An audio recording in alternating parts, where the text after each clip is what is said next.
What's up, everybody? Brent Axe here. We are live following a primetime collapse for Syracuse football. The Orange pounded in Pittsburgh tonight by a final score of Pittsburgh 41, Syracuse 13. This is Syracuse Football Postgame presented by Crouse Health, the exclusive healthcare partner for Syracuse Athletics. I believe Emily Leiker is going to join us at some point. She is hard at work at Pittsburgh, gathering all the post-game news and notes that you need from this one. But here's all you really need to know. 5 interceptions. Kyle McCord came into this game with 6 interceptions total in the 2024 season. He has 5 in this game alone, 3 returned for touchdowns.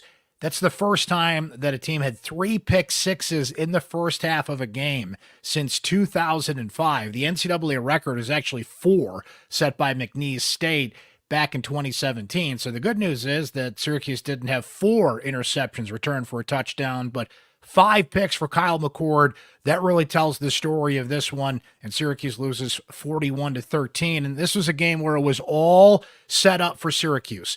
They had not beaten Pittsburgh since 2001 at Pittsburgh. That is still the case. Had Syracuse won this game, they absolutely would have been put into the top 25 ranking next week. The best way into the poll is to beat a team that's already ranked, and Pittsburgh is a team already ranked, and it is a Thursday night game. Everybody's watching, and Syracuse just fell on its face.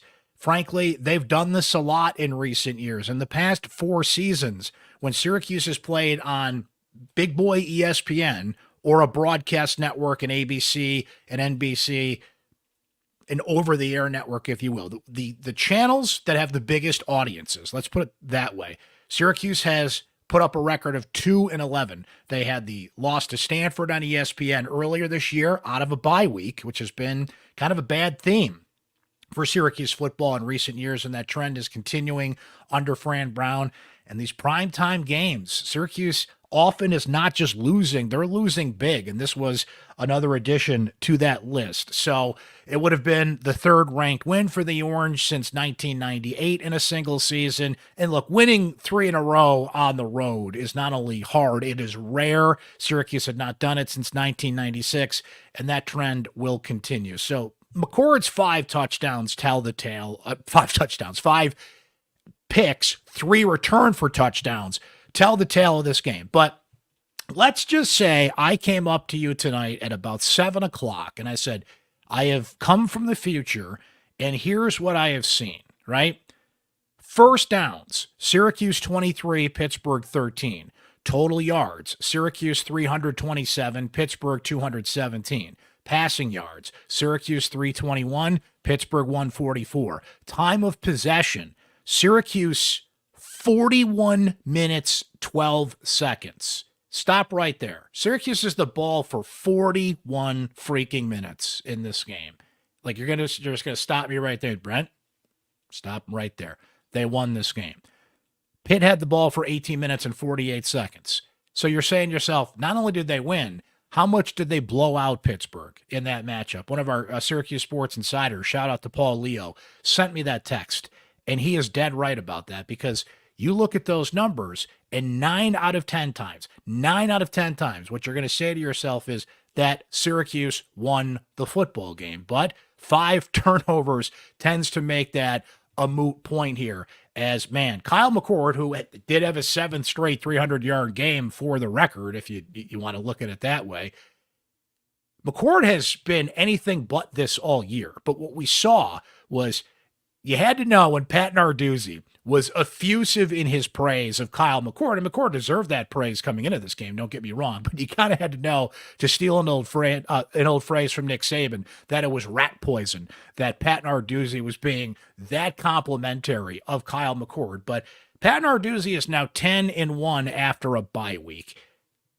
They knew what Kyle McCord was going to do before Kyle McCord knew what he was going to do in this football game. They were locked in on him. They tipped a bunch of passes. A few of those interceptions were tip balls. Some were off the hands of Syracuse receivers, frankly. That one interception that I believe it was Brandon George for Pittsburgh, it was one of the early ones in the game. He is lying flat on his belly on the field, kind of looks up, the ball bounces off his arm, and he catches it. on the ground. Like, in that moment, you almost knew, like, it is not going to be Syracuse's night, but they were locked in on McCord. They said it all week long. Syracuse knew that Pat Narduzzi's defenses are going to blitz. They're going to put pressure on Syracuse. They supposedly prepared for that, but you could see they were not prepared for it on the field. Syracuse's offensive line got bullied tonight. Syracuse could not run the ball. They had 6 rushing yards in this game. Now, a lot of that is McCord had like minus 32 yards. That's sack yards. And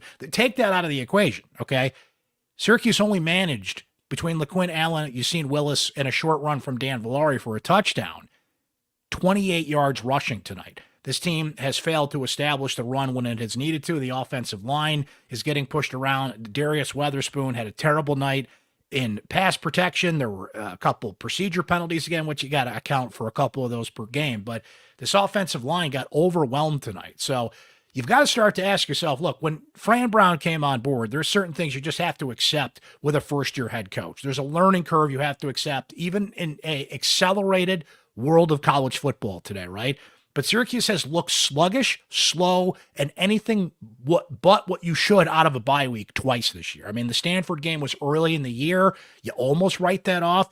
This time, knowing what they had to correct, what they had to sharpen, seeing a familiar opponent, albeit Pitt was not typical Pitt and Syracuse was not typical Syracuse in this game.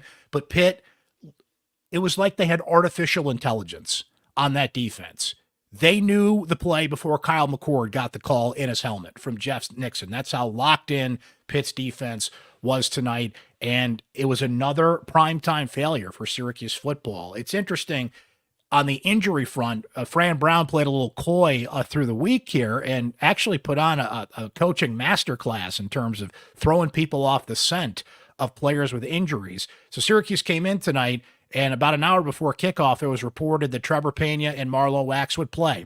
And they did. And those were 2 huge additions, you would think, for Syracuse. Pena ended up being out of the game for a while. Marlowe Axe got called for one of the worst penalties I've ever seen in my life. Not by his account by any measure. It was that play that they just continually screw up in football these days, mostly in the NFL, but we saw it in college football tonight. He sacks Holstein, and they have that rule where you can't basically slam a quarterback into the ground. You can't put all your weight onto a quarterback. They're telling defenders to defy gravity, as I believe there's a great song in the musical Wicked, right? Well, you can't do that.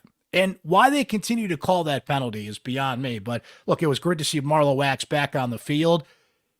Just a reminder, though, never, ever believe college football coaches when they talk about injuries. You know, a college coach could walk up to me, pour a glass of water over my head, say, "You're all wet." And my reaction is going to be skepticism of that. So never, ever believe college coaches when they talk about injuries.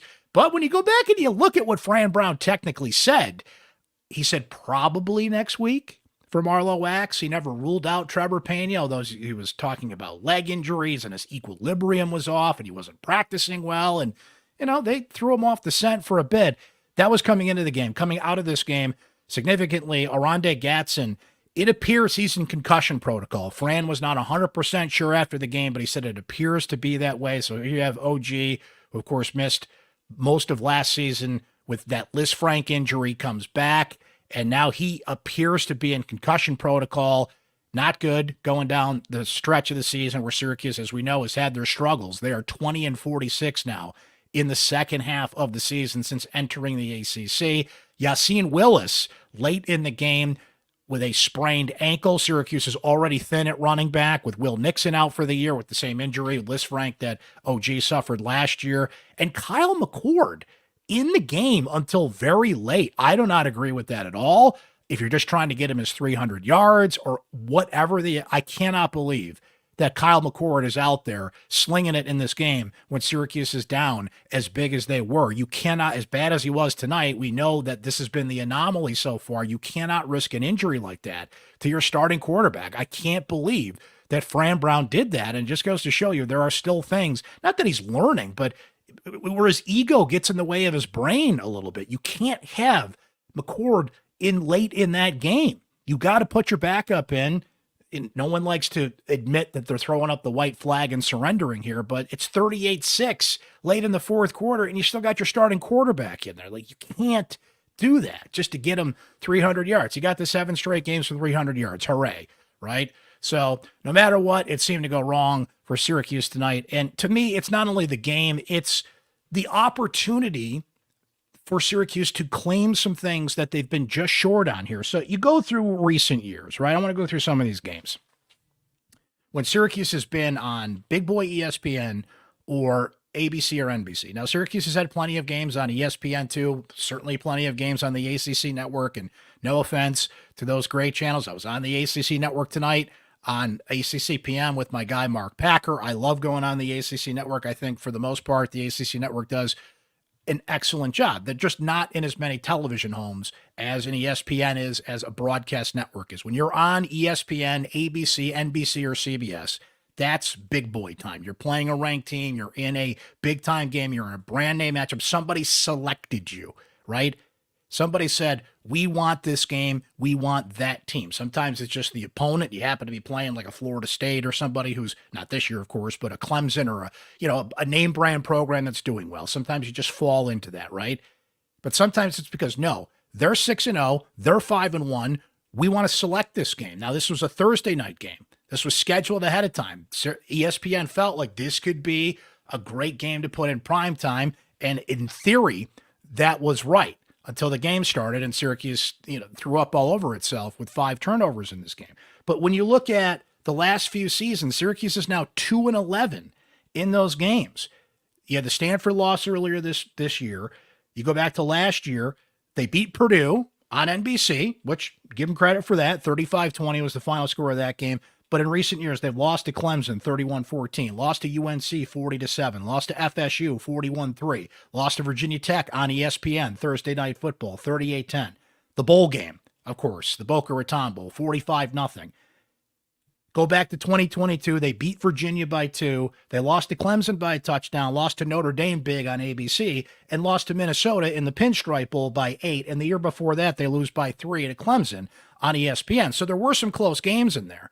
But the point is, every time it feels like Syracuse gets to a level where they're going to step up, they're going to get back in the rankings, they're going to be in contention for the ACC championship, which they're now out of. They are out of that race. The ACC is too tight. There's too many teams in contention. Losing 2 games pretty much knocks you out. There was maybe a fleeting thought that Syracuse-Miami game at the end of the year could be for a spot in the ACC championship game. I mean, that's just not going to be the case given where Clemson, Miami, SMU, Pittsburgh, obviously, and other teams are in the race for the ACC. I think Syracuse just can't get back in it short of chaos happening in the ACC, which frankly we have seen before. So they're out of that.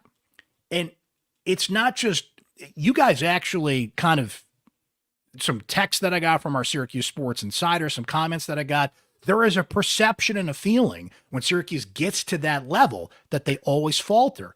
And there's a reason for that, because they do. So they're not quite ready for prime time. I think Fran Brown's doing some great things with this program, and we've seen it in some other games this year. I mean, nobody's pulling the ripcord on a season or anything, but you've got to prove it. You've got to show receipts when you get these opportunities. And for Syracuse to again falter, well, look, you had the Rams-Vikings game, prime NFL football. Look, but the World Series isn't playing. There's probably a couple random NBA or NHL games on there, but you had it center stage. Every sports bar in the country has got this game on tonight. When you're on the ACC network or ESPN2 or some of these other channels, you might be, right? But everyone is that's watching TV tonight, that's watching sports tonight, is going to come across this game.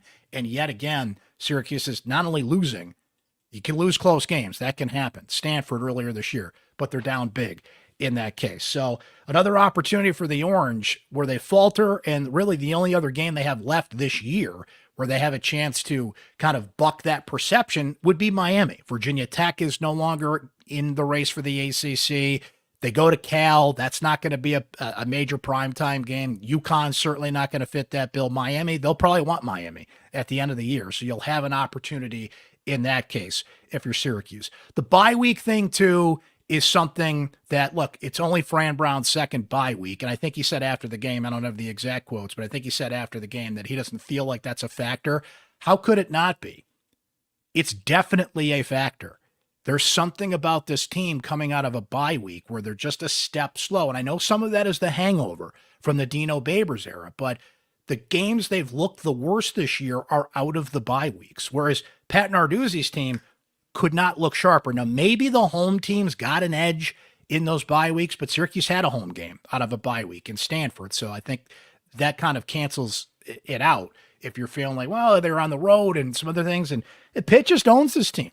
And, same Pat Narduzzi, same coach there. Syracuse is a new structure, a new offense. Both teams look completely different than they did even a year ago in that game at Yankee Stadium. But, Pat Narduzzi, you got to give him credit for what he has done at Pitt. They're 7-0. He had to completely flip the roster and bring in Eli Holstein, a quarterback. And Desmond Reed didn't really even have that big of a game tonight. He came in as somebody who is second in the country in all-purpose yards. He has 47 yards rushing and barely did he even have a catch in this game? No, Reed didn't even have a catch in this game. And again, look at the numbers. Pitt had 217 yards total. They had 73 yards rushing. They had the ball for 18 minutes and 48 seconds, yet you look at the score, and it's like they dominated up and down. No, it was efficiency. It was the pick sixes. It was the turnovers. It reminded me of what Syracuse did at NC State last week, right? 3 turnovers, 3 touchdowns. That ends up being the difference in a close game. And this is 2 games in a row where the Syracuse offense, now obviously the turnovers kind of weigh things in a different conversation, but this is 2 games in a row where Syracuse has struggled to finish offensively, right? A little different than the NC State game, but now you got an offense that's in a rut. You've got an offense that can't run the football. They really struggled to do that again. I mean, LaQuint Allen had a lot of catches out of the backfield once they got down big and they had to go to the passing game, but he had 6 catches for 20 yards tonight. Emmanuel Ross was one of the few bright sides tonight for Syracuse. The freshman comes back in. He's been out with an injury for the past few games. He has 5 catches for 78 yards, had a 37-yarder. But even with Pena in, he had 5 catches for 51. Jackson Meeks, 5 catches for 53. But, Allen has 15 carries for 32 yards. His longest run was 8 yards tonight. Is that him? Is that the offensive line? They go hand in hand, of course. But I said this to our Syracuse Sports Insiders, and we're going to hear from them here shortly. Earlier today, I said, I have a feeling if Syracuse is going to be in this game, they've got to run the football. And I know that's like a football adage, right? Oh, really, Brent? What a proclamation there. You have to run the football to be successful in the game, right? But I just felt like Narduzzi was locked in on this passing game, was locked in on McCord, would at least have that handled enough. That Syracuse, Jeff Nixon always says they want to balance things out between the run and the pass. And sometimes when McCord had 64 pass attempts tonight, how many of those were short throws? And I'll tell you what, guys, this team misses Zeed Haynes. And I understand he's going through a personal situation. I asked Fran Brown about it earlier this week, and Fran was joking around like, oh, when he comes back, we're going to release balloons from the facility and we're going to have a party and you guys are going to know when Zeed Haynes is back. This team does not have a receiver that can stretch the field. Jackson Meeks can sometimes, right? But he is not a burner. He is not all the buzz we heard in camp about Zeed Haynes being able to stretch the field. They don't have a receiver that can do that. OG can't do that. Go through all the names. Amari Hatcher sometimes can do it, but would you consider him somebody that can stretch the field consistently, right? Some guys can get open deep, but they do not have a burner. And it is in a game like that. I mean, I'm not saying it would have made a difference given how locked in the Pitt defense was, but you've got to be able to mix things up, stretch the field. So when Jeff Nixon talks about wanting to balance things out, I mean, McCord had to throw the ball 64 times tonight, and Syracuse had 29 rushing attempts.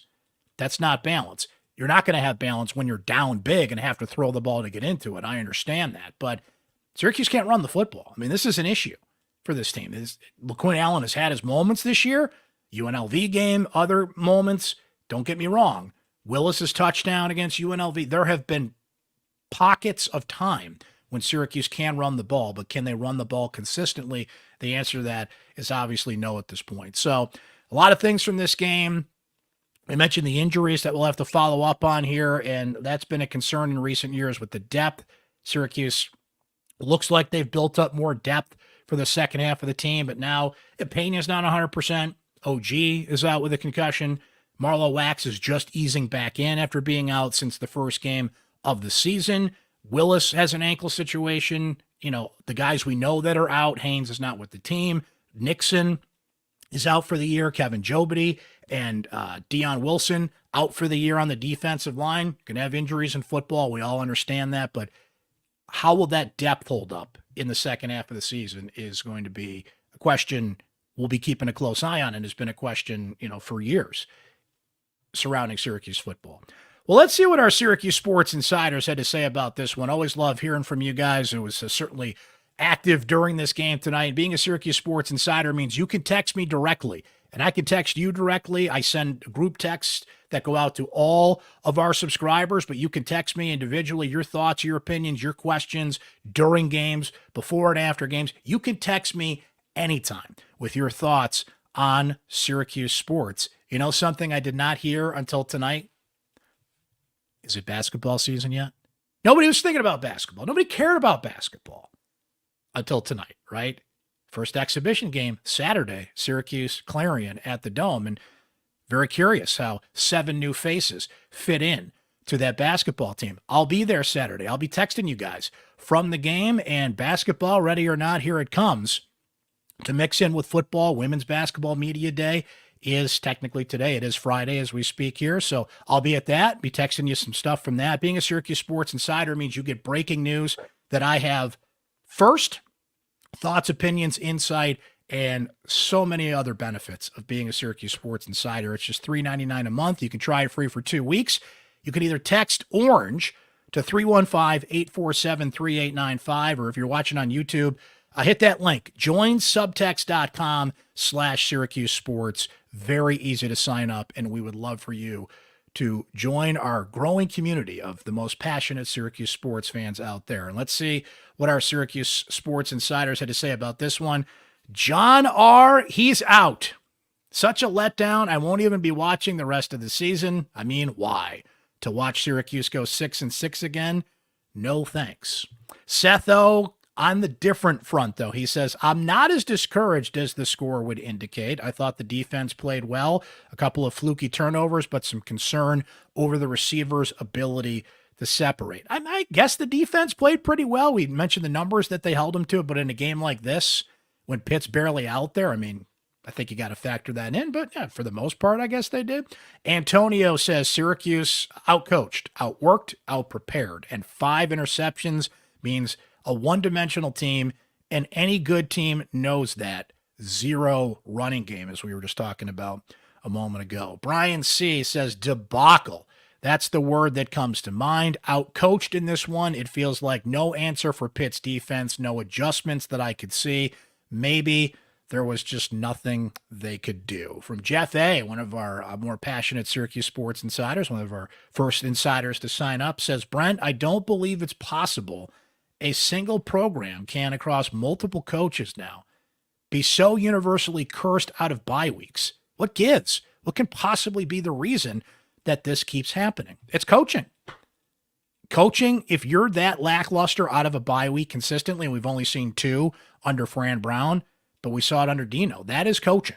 That is having the opportunity to really assess, lock in, and we hear players and coaches say the same thing after bye weeks. We locked in on the fundamentals. We honed in on this, right? We sharpened that. I was talking to Yassine Willis this week, and he said that they kept up the intensity of practices, almost ratcheted up the intensity a little more to keep the feel of having a game in the mix, like they were preparing for a game all along, which can be hard to do in a bye week when you've got so much time off, if you will. You don't have somebody else on the other side of the field. They're still learning, and I'll give them the benefit of the doubt. It's first-year coaching staff. A lot of these guys are new, some experience. Of course, a guy like Jeff Nixon's been in coaching for 27 years. Michael Johnson, Sr.'s been in coaching for a number of years. Certainly Dale Williams has been around the block a few times. But then you have a Ross Douglas, who I think is a great young coach, and Nick Williams, and who's one of the top 15 recruiters that Syracuse has. It's an interesting mix. Elijah Robinson, I think, is a good coach, but this is his first big-time gig as a defensive coordinator, right? Fran Brown's first gig as a head coach. He has taken all the notes, spent as much time as he could by Kirby Smart's side. He has seen how he's handled that. Fran has mentioned a number of times how he seeks out advice from other coaches. I'm sure he'll do that about bye week. So it'll come at some point. I think they've shown some receipts that maybe this will not continue to be an issue, but so far it has been. Jeff, that's the common denominator. I think you come out of a bye week and you're making those kind of mistakes. And again, look at Narduzzi. Look at the other side of it. Look how locked in Pittsburgh was. Look how prepared Pittsburgh was. They knew what was happening before Syracuse did. That comes from just, look, and Narduzzi's got a big head start there.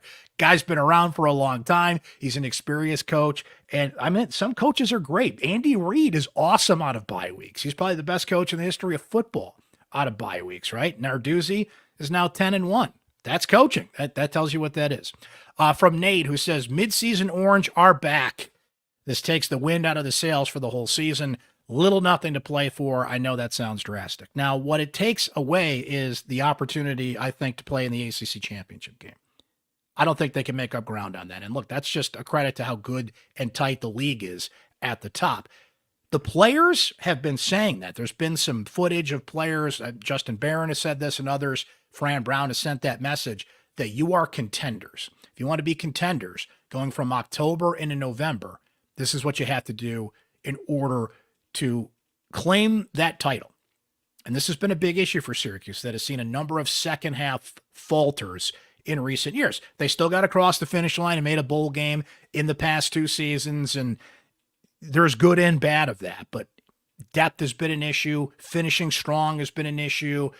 Penalties, discipline things, some of which have been a lot better under Fran Brown. So you have to excuse a Syracuse fan if they have real anxiety when the calendar flips from October to November and they see a football team that's not at its best, because that's what we've seen consistently here over the past decade or so. So until Fran Brown can prove, and again, it's only year 1, but that's what people are looking for. What are you going to do to break that hex to ensure that Syracuse is stronger in the second half? Tonight was the start of the second half, and, 41-13, 5 interceptions, not looking good. So Syracuse fans have some real anxiety about that. And not to go back to a Dino Babers expression, but they're not going to have a lot of faith that it can be fixed until they actually see it before their very eyes. I just think that's where that comes from. But 5 games to go, and what you're playing for now is bowl positioning, and you want to certainly have more wins than you did a year ago, and a lot of those benchmarks that you want to see a coach get to in year 1. Are you still playing for the ACC championship game? That's a hard no at this point.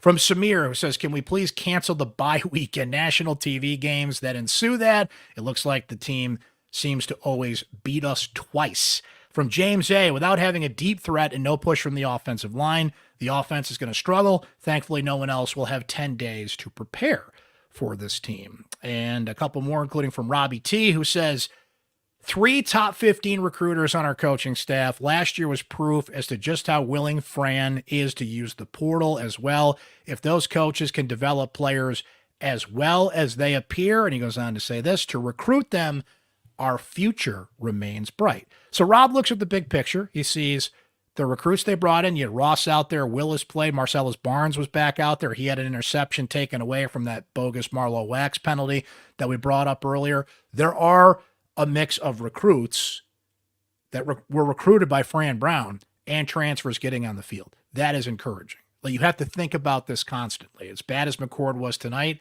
that was the anomaly. You would think he's going to have more good games than bad, but you're immediately going to be, and they're thinking about it now. Don't get me wrong. It's not like the season's going to end. You're like, okay, guys, we need a quarterback. Who's in the portal? Oh, no. That's why you have that extra support staff. You have a GM. You have the modern amenities that are there for a college football program. They're looking, they're knowing, they're tracking as we speak, right? But you have to take advantage of these things while you have them, while you have a McCord, while you have a Diggs.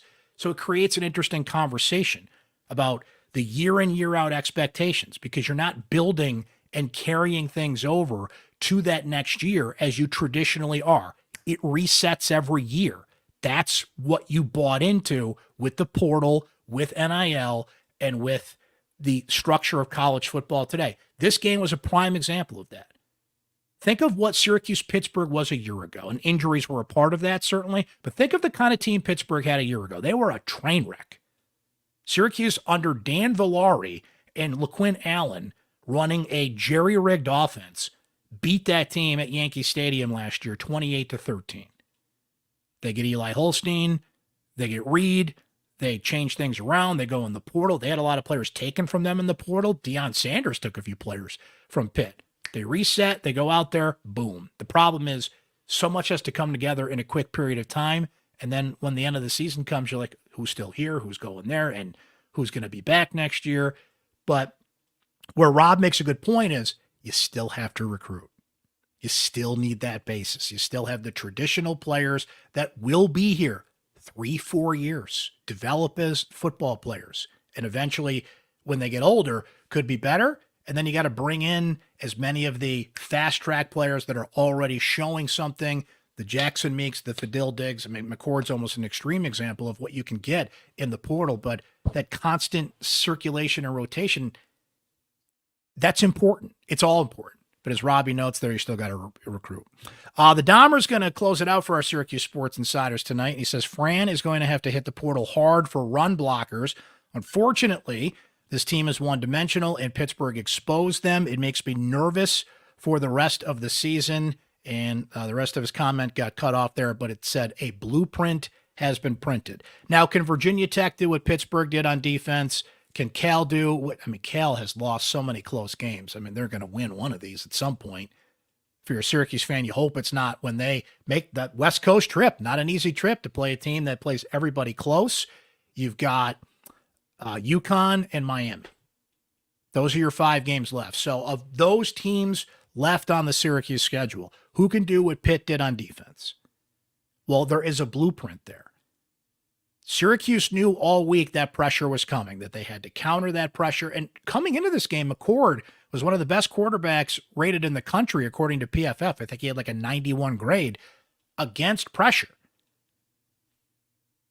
We saw what happened tonight. Pitt knew exactly where the ball was going. They're tipping a lot of passes. 5 turnovers later, 5 interceptions, 3 picks. I can't get over that. I don't think I've seen that in a game that I've actively covered or watched. 3 pick sixes. Maybe I've seen it once or twice. Maybe I've seen it in a couple NFL games. I know I haven't seen it in a Syracuse game. So it's the first time for everything. And tonight we saw 3, not only 3 pick sixes, 3 pick sixes in the first half. I know I've never seen that. And if I have, it's a very, very short list of times that we've seen that.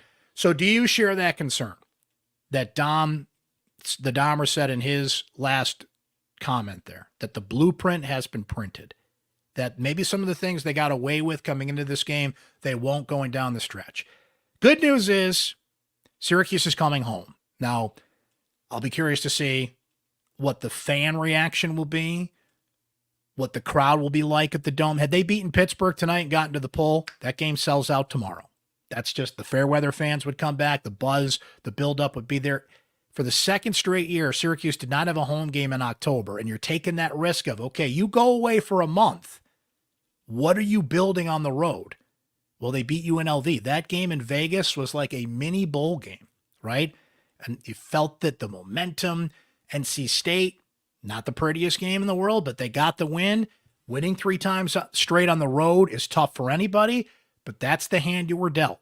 And in the biggest spot, on primetime, on ESPN, with a chance to get into the poll, 3rd-ranked win in a single season, 3rd straight win on the road for the first time since 96, and the first time you had the opportunity to beat Pittsburgh since 2001. They blew it. So how they handled that and some of that anxiety, that second half anxiety that Syracuse fans have, it's going to be interesting to see how Fran Brown changes that tone. So we don't know what time that Virginia Tech game kicks off yet. A lot of you guys were asking about that. What happened is the ACC put a 6-day hold on all 6 on is it 6 games next week? However many games there are next week. No one knows what time they're playing. They put a hold on every ACC game next week, including Syracuse, Virginia Tech. So we will get the times on those games Saturday night after the ACC slate for this week is completed, because, as we mentioned, they put a 6-day hold on that. So as we speak. We don't know what time Syracuse Virginia Tech will be, but we will be here after that game. We will have the lead up and everything you expect going up to that game, back at the Dome. We'll see what the crowd is like and what the injury situations are, what the conversations will be leading into that Virginia Tech game. I noted Syracuse women's basketball media day is Friday. I will be there. Send you guys some stuff on the text line. I'll be writing a couple things about that. I will be there Saturday at the Dome. First basketball exhibition game. I'm going to give you some first impressions. It is exhibition basketball. You got to keep that in mind, but I think everybody's really curious to see how all the new faces blend in. And Jaquan Carlos and Jair Davis and Lucas Taylor, certainly Donnie Freeman and Chapa Moore, and the new guys that have come in, and Peter Mastranovic, who they brought in from Serbia. Syracuse just got a player committed from the class of 2025 from Australia yesterday. If you missed that news, Luke Fennell. So a lot of things happening on the basketball front. I'll be sending our Syracuse Sports Insiders all that info. And if you're at the Dome Saturday, make sure you say hello and we'll get that basketball conversation going. So that is starting to enter the chat, as the kids like to say, as the football basketball crossover is here. For now, Syracuse loses to Pittsburgh 41-13. They fall to 5-2, 2-2 in ACC play, and they will be back at it against Virginia Tech at the Dome next Saturday. Time to be determined. Thanks to you. Thanks to our Syracuse Sports Insiders for hanging as always. Sorry we couldn't include Emily tonight. She was pretty busy after the game, writing a bunch of stuff and tracking down some things for us in postgame, but we'll certainly see Emily again soon here on Syracuse Football Postgame and Syracuse Sports. Make sure you subscribe to the Syracuse Sports Podcast on Apple, Spotify, YouTube, wherever you get your podcasts. And we're bringing you a couple new episodes of Syracuse Sports next week as well. But until then, you guys enjoy the rest of your weekend. We will see you soon here, and thanks for watching and listening tonight.